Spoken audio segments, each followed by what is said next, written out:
କାରଣ ଆପଣମାନେ ବି ମୋର୍ ବାଗିର୍ କଦ୍ରିଆ ନାନ୍ ରାନ୍ଧବାର୍ ଲାଗି କି ବ୍ୟାଚଲର୍ ଆନ୍ ବେଲେ ଇ 5ଟା ଜିନିଷ୍ ଆପଣମାନେ କମ୍ ଟାଇମ୍ରେ ବହୁତ୍ ଇଜିଲି ବନେଇ ପାରବେ।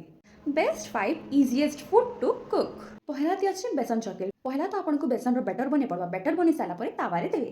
ତାୱାରେ ଯେତିକି ବେଲେ ଚକେଲ ବାଗିର୍ ଆପଣଙ୍କୁ ଦିଶବା ତାର୍ ବାଦ ତାକେ କାଢ଼ିକରି ଟେଷ୍ଟ କରି ଦେଖବେ। ସେକେଣ୍ଡରେ ଅଛି ଚୁଡ଼ା ଉପମା। ଚୁଡ଼ାକେ ତ ପହେଲା ଆପଣମାନେ ପାନିରେ ବତୁରେଇ ଦେବେ। କରେଇଦି ଟିକେ ତେଲ ସୋରିଷ ଜିରା ଆଉ ପିଆଜ ଦେଇକରି ଭାଜି ଦେବେ। ଭାଜି ସାରିଲା ପରେ ସେହି ଚୁଡ଼ାକେ କରେଇଦି ଦେଇଦେବେ। ଆଉ ଯଦି ଆପଣଙ୍କର ପାଖେ ମୁଗଫଲି ଅଛି ତ ଆଉ ବି ବେଷ୍ଟ है। 3 नंबर ଅଛି ଦଲିଆ। ଦଲିଆ ଗୋଟେ ବହୁତ ସହଜ ଜିନିଷ है ଖାଇके ବନାବାର୍ ଲାଗି। ପହଲା ତ ଆପଣମାନଙ୍କୁ ଦଲିଆ ପୁରା ରେଡିମେଡ୍ ମିଲ୍ସି ବଜାରେ ସେଟା ଆନି ଆଇବେ ଆଉ ପ୍ରେସର କୁକରରେ ଦଲିଆ ଦେଇକରି ସେଥିରେ ନୁନ୍ ହଳଦୀ ମିର୍ଚା ସବୁ ଦେଇକରି ତାହାକେ ପ୍ରେସର କୁକରରେ ସିଟି ମରେଇଦେବେ। ଯଦି ଆପଣଙ୍କର ପାଖେ ଆଉ କିଛି ଭେଜିଟେବଲ ଅଛି ତ ସେଥିରେ ଆପଣ ପକେଇଦେବେ।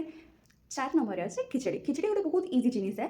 ପହଲା ତ ଆପଣଙ୍କୁ ଅରୁଆ ଚାଉଳ ଡାଲିକେ ବତୁରେଇ ଦେବେ। ତାର ବାଦ ଗୋଟେ ପ୍ରେସର କୁକର ନେଇକରି ସେଥିରେ ଟିକେ ଅଏଲ ଟିକେ ଡାଲଚିନି ଟିକେ ଜିରା ଟିକେ ସୋରିଷ ଦେଇକରି ଫୁଟେଇ ଦେବେ। ତାର ବାଦ ଫୁଟି ସାରିଲା ପରେ କରି ଅରୁଆ ଚାଉଳ ଡାଲିକେ ସେ ପ୍ରେସର କୁକରରେ ଦେଇଦେବେ। 5 नंबर ଅଛି ସିମେଇ। ସିମେଇ ତ ହେନ୍ତି ବି ରେଡିମେଡ୍ ମିଳୁଛି ସେଥିରେ ଟିକେ ଗୁରସ ଦେଇକରି ଚିନି ଦେଇକରି ଆପଣ ବନେଇ ପାରବେ। ସବୁବେଲେ ଆମକୁ ଲକ୍ଷେଡ଼ା ଜିନିଷ ଭିତରୁ ବେଷ୍ଟ ଜିନିଷ ହିଁ ଭଲ ଲାଗ୍ସି। ବେଲେ ସେ ବେଷ୍ଟ ଜିନିଷ ଦେଖବାର୍କେ ହେଲେ ଏଚଡି ଦାସକେ ଏଚଡି ଯାଇକରି ଫଲୋଟେ କରିଦେଇଥାଅ।